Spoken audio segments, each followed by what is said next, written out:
നല്ല theatre experience സാധനം തന്നെയായിരുന്നു. എങ്ങനെയുണ്ടായിരുന്നു? വളരെ അടിപൊളി പടമായിരുന്നു.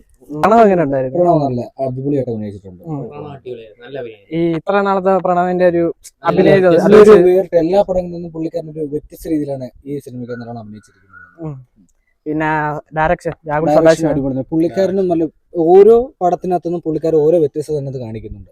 പ്രമേയമായാലും ഭൂതകാലമായാലും ഇതിനകത്ത് തന്നെ ആയാലും നല്ല അടിപൊളിയായിട്ട് പുള്ളിക്കാരൻ വ്യത്യസ്ത എപ്പോഴും കീപ്പ് ചെയ്യുന്ന ഒരാൾ തന്നെയാണ്. സൗണ്ട് അടിപൊളിയായിരുന്നു. മ്യൂസിക് സൗണ്ട് ബാക്ക്ഗ്രൗണ്ടും കാര്യങ്ങളൊക്കെ നല്ല അടിപൊളിയായിട്ട് പുള്ളിക്കാരൻ ചെയ്യുന്നു.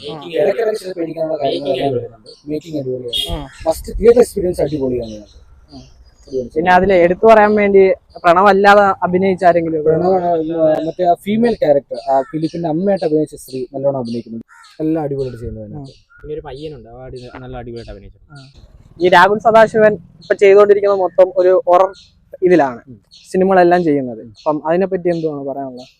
അതെന്ന് വെച്ചാൽ ഇപ്പൊ മറ്റുള്ള പ്രേത പടങ്ങളെ അപേക്ഷിച്ച് നമുക്ക് ഒരു വ്യത്യസ്ത സിനിമയ്ക്കകത്തുണ്ട്.